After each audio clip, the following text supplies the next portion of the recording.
जय श्री कृष्ण। श्रीमद् भगवद गीता अध्याय 12 श्लोक 3-4।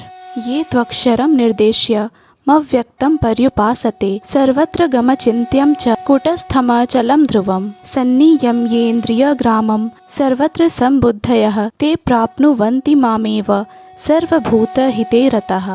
इस श्लोक में भगवान कृष्ण अर्जुन से कहते हैं, लेकिन जो लोग अपनी इंद्रियों को वश में करके तथा सबों के प्रति संभाव रखकर परम सत्य की निराकार कल्पना के अंतर्गत उस अव्यक्त की पूरी तरह से पूजा करते हैं, जो इंद्रियों की अनुभूति के परे हैं, सर्वव्यापी हैं, अकल्पनीय हैं, अपरिवर्तनीय हैं, अचल तथा ध्रुव हैं, वे समस्त लोगों के कल्याण में संलग्न रहकर अंततः मुझे प्राप्त करते हैं।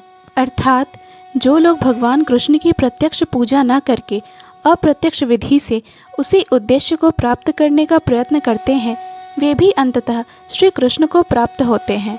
भगवान कहते हैं, अनेक जन्मों के बाद बुद्धिमान व्यक्ति वासुदेव को ही सब कुछ जानते हुए मेरी शरण में आता है। जब मनुष्य को अनेक जन्मों के बाद पूर्ण ज्ञान होता है तो वह कृष्ण की शरण ग्रहण करता है।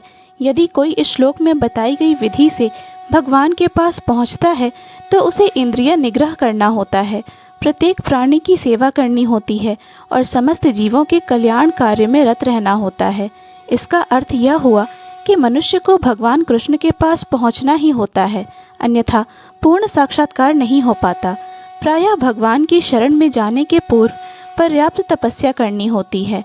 आत्मा के भीतर परमात्मा का दर्शन करने के लिए मनुष्य को देखना, सुनना, स्वाद लेना, कार्य करना आदि इंद्रिय कार्यों को बंद करना होता है। तभी वह जान पाता है कि परमात्मा सर्वत्र विद्यमान है। ऐसी अनुभूति होने पर वह किसी जीव से ईर्ष्या नहीं करता। उसे मनुष्य तथा पशु में कोई अंतर नहीं दिखता, क्योंकि वह केवल आत्मा का दर्शन करता है, बाह्य आवरण का नहीं। जय श्री कृष्ण। पूर्ण भगवत गीता के श्लोकों को सुनने और समझने के लिए कृपया इस चैनल को सब्सक्राइब करें। वीडियो पसंद आया हो तो लाइक और शेयर करें।